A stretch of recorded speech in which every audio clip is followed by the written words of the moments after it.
نحمده ونصلي ونسلم على رسوله الكريم وعلى آله وصحبه أجمعين.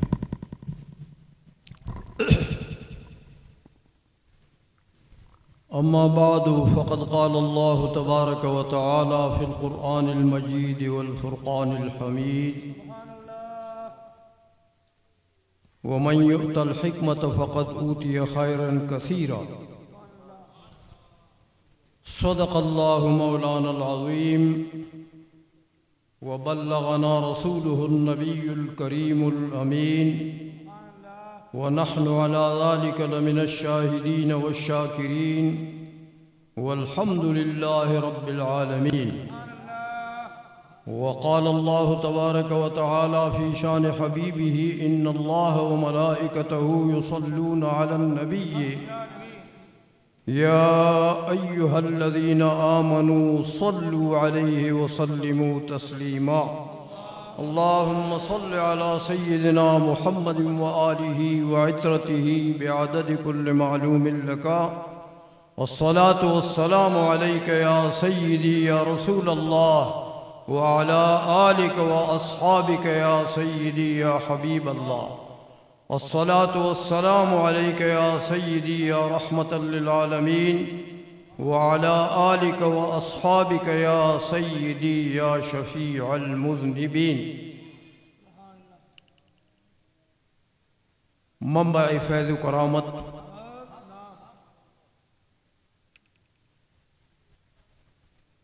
مرشد الاسلام، مربی خلائق، حضرت جناب پیر ابو الخیر محمد عبداللہ جان صاحب رحمت اللہ تعالی علیہ، اور آپ کے صحیح خلف الرشید نائب معظم حضرت جناب پیر طریقت رہبر شریعت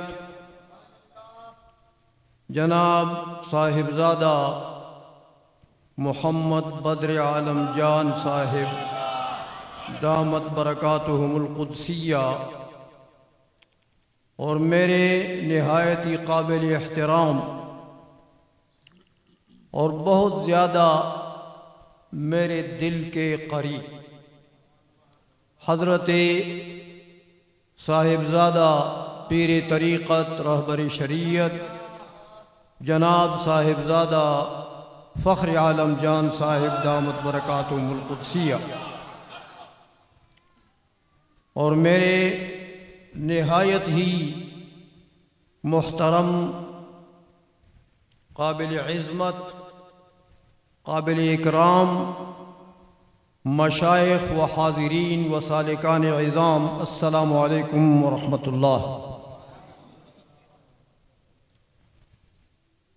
ان حضرات نے جو نعت خوانی کی، محفل کو محفل محبت بنا دیا.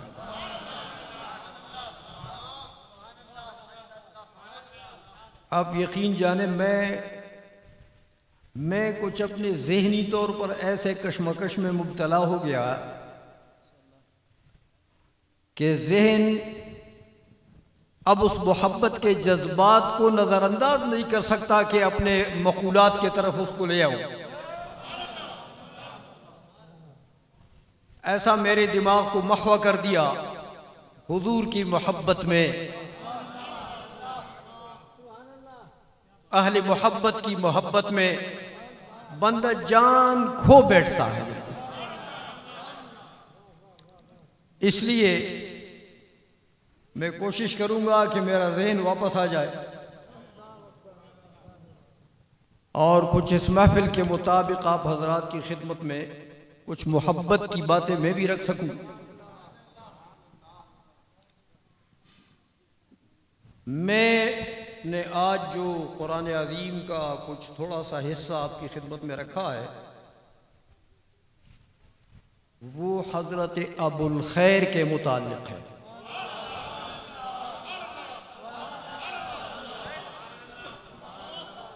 تھوڑے سے وقت میں صرف آپ کو یہ بتاؤں گا کہ ابو الخیر کون ہوتا ہے. ابو الخیر کون ہوتا ہے؟ اور ہمارے ابو الخیر کی کیا شان ہے؟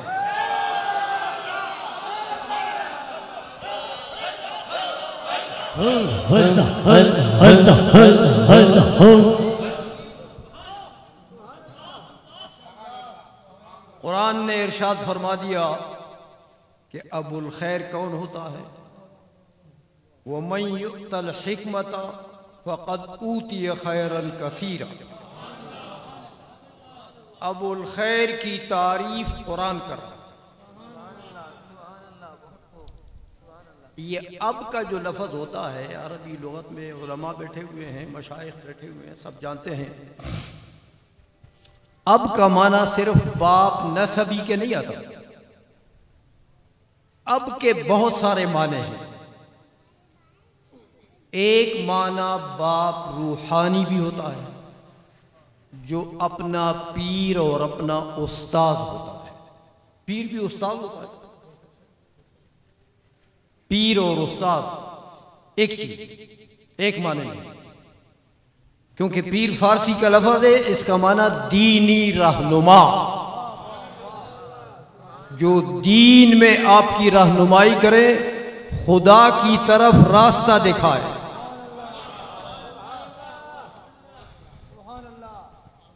رہنما کس طرف رہنما؟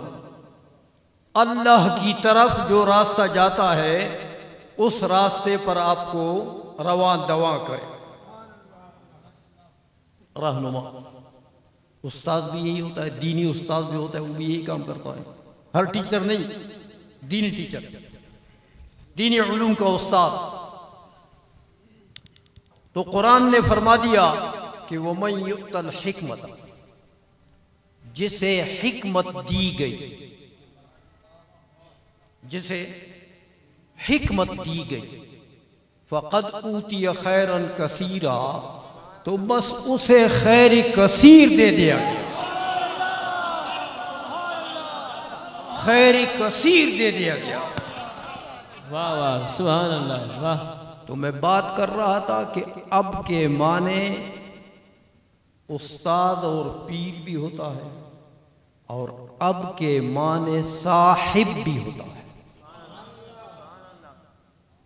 صاحب. وَمَن يُؤْتَ الْحِكْمَةَ، جسے حکمت دی گئی، فَقَدْ أُوتِيَ خَيْرًا كَثِيرًا، اسے خیر کثیر دے دیا گیا، یعنی اسے ابو الخیر بنا دیا گیا. صاحب الخیر، ابو الخیر بنا صاحب الخیر. تو قرآن نے کہہ دیا کہ جسے حکمت دی گئی وہ صاحب الخیر ہو گیا، یعنی وہ ابو الخیر ہو گیا. بس میری بات کو سمجھ گئے ہو؟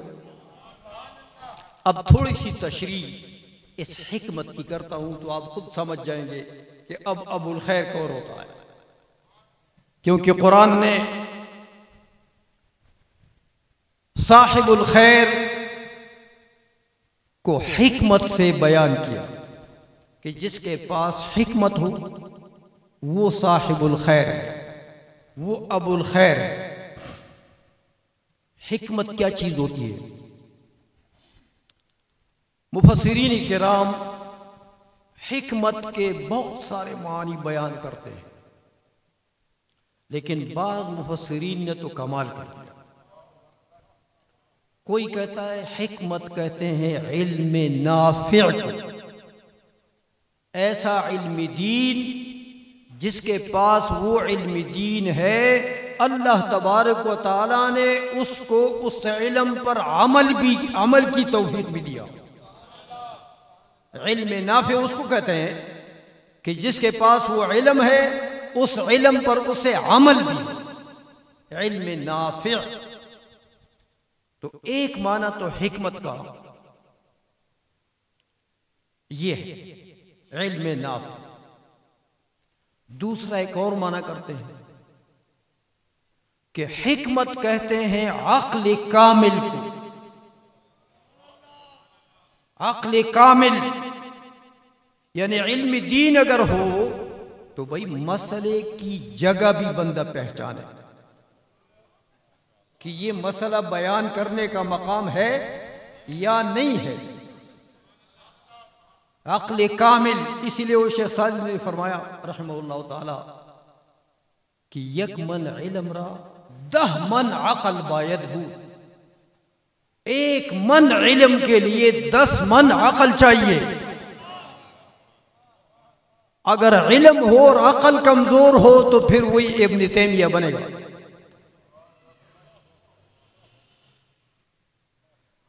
ابن تیمیہ بہت بڑا عالم گزرا ہے، لیکن علم کے اعتبار سے تو واقعی بہت بڑا مولوی تھا، لیکن ادھر عقل کی کمزوری تھی. اس لیے وہ جدھر جاتے مسئلہ بیان کرتے بس لوگ اس کو پیٹتے. جدھر جاتے مسئلہ بیان کرتے امراء اور حکمران لوگ اس کو جیل میں ڈال دیتے. تو 2 طریقے سے اس کی زندگی گزری ہے بیچارے کی. بہت بڑا عالم تھا، لیکن یا اس نے مار کھائی ہے یا جیل میں زندگی گزری. جیل سے باہر رہا تو مار کھائی، جیل کے اندر گیا تو پابندی کی زندگی ہو گئی. آپ جانتے ہیں پھر یہ کیوں؟ علامہ ابن حجر عسقلانی رحمۃ اللہ علیہ جو بہت بڑے محدث ہیں، شارح بخاری ہیں، وہ لکھتے ہیں الدرر الکامنہ میں، ان کی کتاب ہے الدرر الکامنہ فی اعیان المئۃ الثامنہ، اس میں وہ لکھتے ہیں کہ یہ کیا وجہ تھی کہ اس شخص نے یا مار کھائی ہے یا جیل. فرماتے وجہ یہ ہے کہ کان علمہ اکبر من عقل. وجہ یہ تھی کہ علم زیادہ تھا عقل کم تھی. تو مقام مسئلہ، مقام بیان مسئلہ جانتے نہیں تھے، تو مسئلہ بیان کرتے نتیجہ یہ ہوتا ہے کہ اس کی پٹائی ہوتی وہاں پر، کہ وہ محل نہ ہوتا اس مسئلے کا، وہ محل نہیں تھا. تو بے محل مسئلہ بیان کیا، نتیجہ یہ ہوا. اس لیے عقل کامل، حکمت کا معنی ایک عقل کامل. دوسرا حکمت کا ایک تیسرا معنی بیان کرتے ہیں کہ حکمت کس کو کہتے ہیں؟ حکمت اس کو کہتے ہیں کہ جس شخص کو اللہ جل مجدہ نے یہ فراست دی ہو کہ کس بندے کے ساتھ کیسے پیش آنا ہے. کس بندے کے ساتھ کیسے پیش آنا ہے. اب اندازہ لگائیں، آپ اگر کسی مولوی کے ساتھ بات کریں اور آپ بات اس کے ساتھ بیلوں کی کریں کہ جناب وہ آپ کا بیل کیسا ہے، یا میرا بیل کیسا ہے، یا میرے پڑوسی کا بیل کیسا ہے، تو مولوی صاحب کو بیل سے کیا واسطہ ہے؟ لوگ کرتے ہیں نا ایک دوسرے کے ساتھ. یا آپ لوہار کے ساتھ بات کریں اور آپ کہتے ہیں جناب فلاں لکڑی کیسے ہوتی ہے، تو اب لوہار کو لکڑیوں سے کیا واسطہ؟ اس لیے یہ بندہ جانے کہ بھئی یہ بندہ اس کی عقل کتنی ہے، اس کا روزگار کیا ہے، اس کا واسطہ کن کن چیزوں سے ہے. تو پھر حضور نے فرمایا کہ کلم الناس علی قدر عقولہم، لوگوں سے بات کرو تو اگلے کی عقل کا اندازہ پہلے لگا کر بات کرو. جس سے بات کر رہے ہو اس کی عقل کے رتبے کا اندازہ لگا کے پھر بات کرو.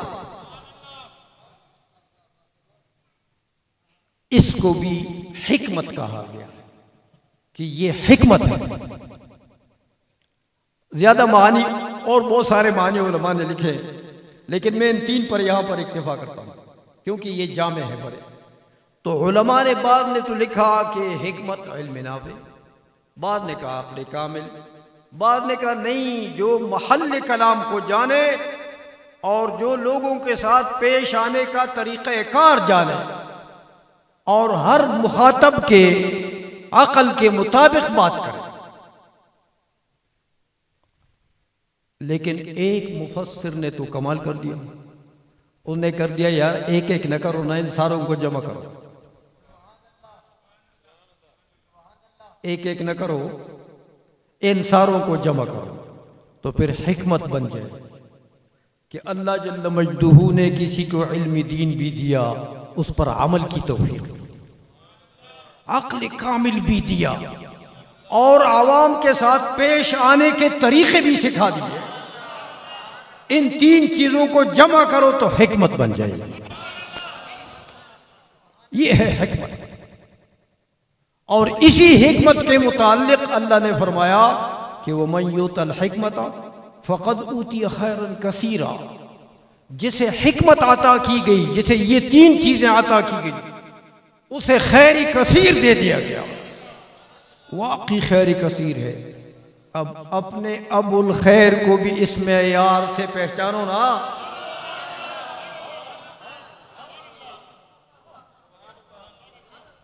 الحمدللہ میرے حضرت پیر طریقت ابو الخیر پیر عبداللہ جان صاحب رحمۃ اللہ علیہ کے ساتھ بڑی لمبی صحبت رہی ہے، اور بڑے زمانے سے دوستی رہی ہے۔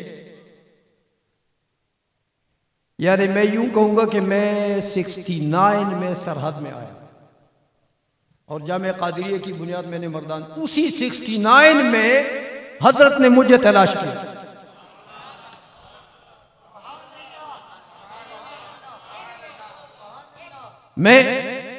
مجھے تو نہیں تھا پتا حضرت کا، حضرت کی شخصیت کا، یہاں ان کے قیام کا، ہاں مجھے نہیں تھا پتا، لیکن حضرت نے گزشتہ شاید میں نے بیان کیا تھا واقعہ کہ حضرت نے مجھے تلاش کیا اور بغداد تشریف لے آئے اور مجھ سے ملاقات کی، اور پھر جناب اس وقت سے الحمدللہ وہ دوستی اور وہ آنا جانا اور وہ تعلقات رہے۔ تو میں جانتا ہوں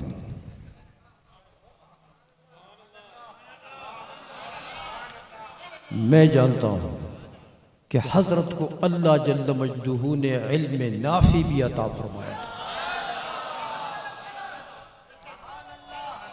علم کے ساتھ اللہ جل مجدہ نے اپنے علم پر عمل کی توفیق دی، تو علم نافع تھا نا۔ عقل کامل بھی اللہ نے عطا فرمائی تھی۔ آپ تو ان کے مرید ہیں،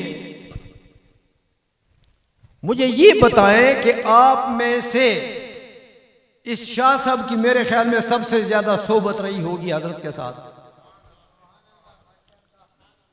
لیکن حضرت کی زندگی میں میرے خیال میں دیکھو مولوی آدمی جو ہوتا ہے، مولوی وہ گوڑا شریف کے حضرت پیر میر علی شاہ صاحب رحمۃ اللہ علیہ فرمایا کرتے تھے اپنے مریدوں سے، وہ بات ذہن میں آ گئی، فرمایا کرتے تھے کہ جناب مریدوں کو فرمایا کرتے تھے کہ جب کسی خان دنیا دار آدمی کی ملاقات کے لیے جاؤ تو یہ اپنا ظاہر ٹھیک رکھو، اپنا کپڑا، لباس، جوتا، کیونکہ دنیا دار کی نظر اس لباس پر ہوتی ہے۔ اگر آپ کا لباس خراب ہے، پھٹا پرانا ہے، تو وہ آپ کو توجہ نہیں دے، اس کی نظر اتنی ہے توجہ نہیں دے گا۔ لباس کو صحیح رکھیں، بن ٹھن کے جائیں دنیا دار کے پاس، پھر وہ توجہ دے گا۔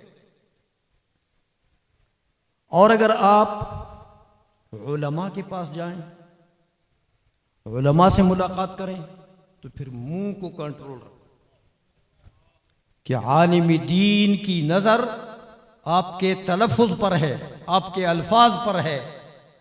اگر آپ کا تلفظ غلط ہوا تو عالم تو گرا دے گا اپنی نظر سے، وہ توجہ نہیں دے گا، اس لیے تلفظ کو صحیح رکھو۔ اور فرماتے اگر اہل اللہ سے ملاقات کے لیے جاؤ،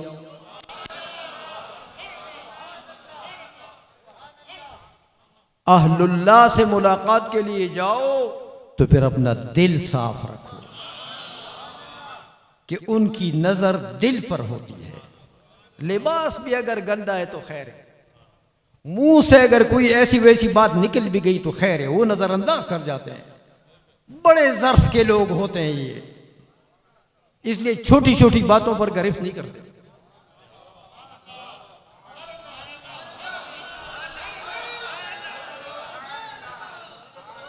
مریدوں کے اور متعلقین کے اور دوستوں کی چھوٹی چھوٹی باتوں پر گرفت نہیں کرتے، نظر انداز کر جاتے ہیں، لیکن دل کو صاف رکھو۔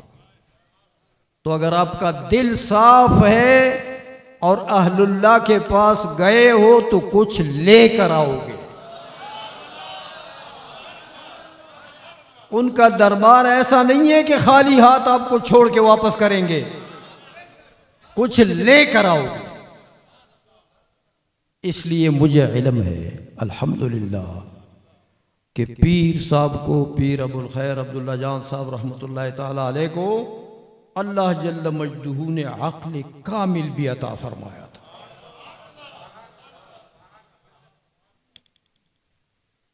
آپ میں سے کوئی بھی اپنے دل میں بھی یہ تصور نہیں کر سکے گا کہ حضرت پیر صاحب کی فلاں بات جو ہے وہ عقل کے خلاف تھی، تصور بھی نہیں کر سکے گا۔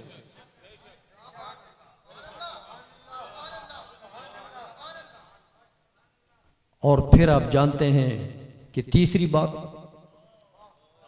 جو ہر بندے کے ساتھ اس کے عقل اور اس کے شعور کے مطابق بات کرنا،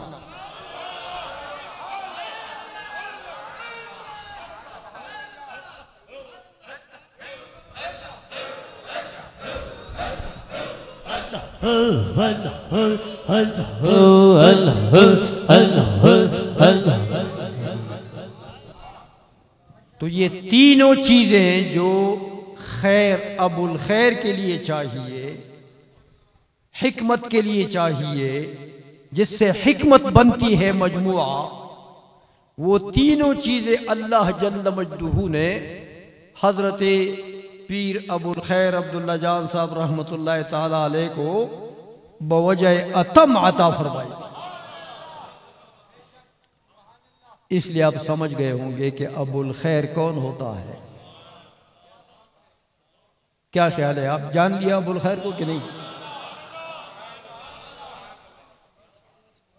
جس کو اللہ نے علم نافع بھی عطا فرمایا ہو، جس کو اللہ نے عقل کامل بھی عطا فرمایا ہو، اور جس کو معاشرے کے ہر فرد کے ساتھ سلوک کے معیار سے بھی نوازا ہو، اس کو ان تین چیزوں کا جو جامع ہو وہ ہوتا ہے ابو الخیر۔ تو اللہ تبارک و تعالیٰ نے الحمدللہ ہمارے حضرت ابو الخیر کو ان تمام نعمتوں سے نوازا تھا۔ اور پھر دیکھیں ابو الخیر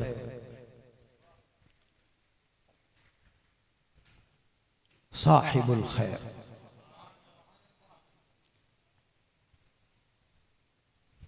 تو خیر حدیث میں بھی ایک تفسیر ہے، وہ بھی بیان کر دیتا ہوں۔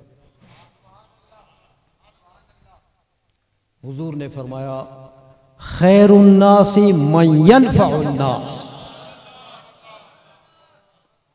خیر الناس، علماء سے سنیے نا حدیث، بڑی مشہور حدیث ہے، علماء بیان کرتے ہیں خیر الناس من ينفع الناس۔ ابو الخیر کون ہوتا ہے؟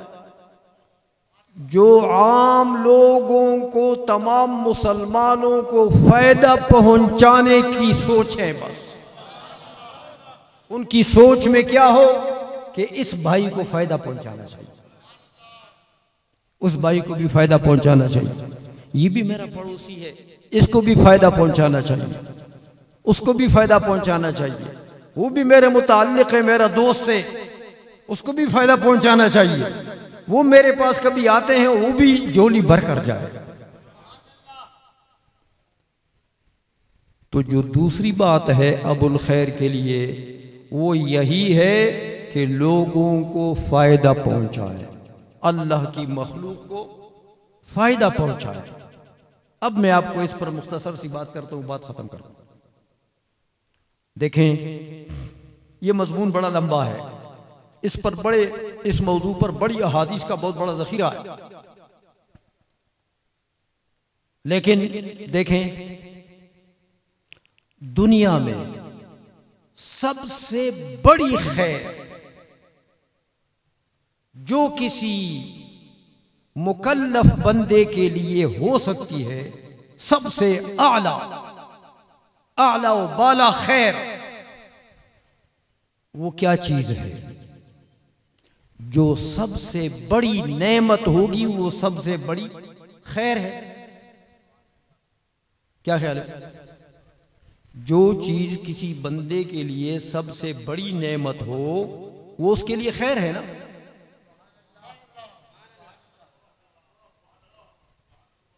بتائیں اللہ جل مجدہ کی نعمتیں تو بے شمار ہیں، قرآن نے کہہ دیا وَإِن تَعُدُّوا نِعْمَةَ اللَّهِ لَا تُحْصُوهَا، شمار نہیں کر سکتے ہو اللہ کی نعمت۔ لیکن میں نے عرض کی کہ سب سے اعلیٰ نعمت، سب سے بڑی نعمت دنیا میں کیا ہے؟ اللہ کی معرفت، اللہ کی۔ بھائی یہ پیسہ، یہ مال، یہ دنیا، یہ جاہ و جلال، یہ عزتیں دنیا کی اور یہ شہرتیں، یہ سب یہاں رہ جانے والی، ان کی کوئی حقیقت نہیں ہے۔ جس چیز کی حقیقت ہے وہ اللہ کی معرفت ہے، اللہ کی پہچان ہے، جس کے لیے اللہ نے بندے کو پیدا کیا۔ اور یہ بھی بات علماء نے لکھی ہے کہ جب بندہ پہلے بالغ ہو جائے، دیکھو بلوغ سے پہلے تو اس کی مرضی جو کچھ کرے، اس کے اوپر کوئی پابندی نہیں ہے، کوئی تکلیف نہیں ہے، کوئی مکلف نہیں ہے۔ لیکن جب سب سے پہلے بالغ ہو جاتا ہے تو سب سے پہلا فرض اس کے ذمے کیا ہو جاتا ہے کہ وہ اللہ کو پہچانے۔ سب سے پہلا فرض اللہ کی معرفت، اور اسی اللہ کی معرفت کی قبر میں سب سے پہلا سوال ہوگا۔ علماء سے آپ نے سنا ہے سب سے پہلا سوال کیا ہے؟ من ربک، اپنے رب کو جانتے ہو؟ تیرا رب کون ہے؟ سب سے پہلا فرض کا سب سے پہلا سوال۔ اور یہ حضرت ابو الخیر کیا دے رہے تھے؟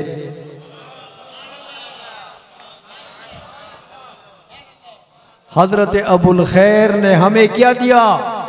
وہی اللہ کی معرفت جس کا ابھی شام و سحر آپ ذکر کر رہے ہیں، یہی دی نا، یہی چیز ہمیں دی۔ تو جو دنیا میں کائنات میں سب سے بڑی نعمت ہے، حضرت ابو الخیر نے ہمیں وہ نعمت دی۔ اسی لیے ابو الخیر ہوئے کہ نہیں ہوئے؟ خیر الناس من ينفع الناس، ہم سب سے بہتر آدمی تھے، ہم سب سے بہتر آدمی تھے کہ کتنے لوگوں کو اللہ کے ذکر پر لگا دیا ہے۔ اب دیکھیں صرف پاکستان تو نہیں ہے، مجھے پتا ہے حضرت ابھی بھی جاتے ہیں اور بیرونی ممالک کے کتنے دورے کرتے ہیں، یورپی کنٹریز کے بھی، اور اسی طرح یو اے ای اور عرب اور کیا کیا پتہ نہیں دنیا کے ممالک کے دورے کرتے ہیں۔ تو ان سب دنیا کے ان تمام ممالک میں حضرت نے اللہ کی معرفت سمجھائی ہے نا لوگوں کو، اور سب کے منہ میں اللہ کا ذکر دیا ہے نا۔ اس لیے صاحب الخیر ہوئے کہ نہیں ہوئے؟ خیر الناس من ينفع الناس۔ اس لیے جب اتنی خیر و برکت ہمیں عطا کر دی ہے حضرت نے، ہمیں دے دیے اور حضرت کو انہوں نے اپنی جگہ پر بٹھا دیا۔ کیا خیال ہے تو یہ صاحبزادہ بدر عالم جان صاحب آپ کو کیا دیں گے؟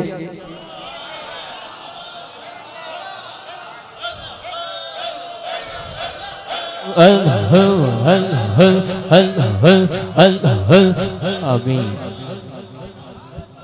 وہی نعمت جو سب سے کائنات میں بڑی نعمت ہے،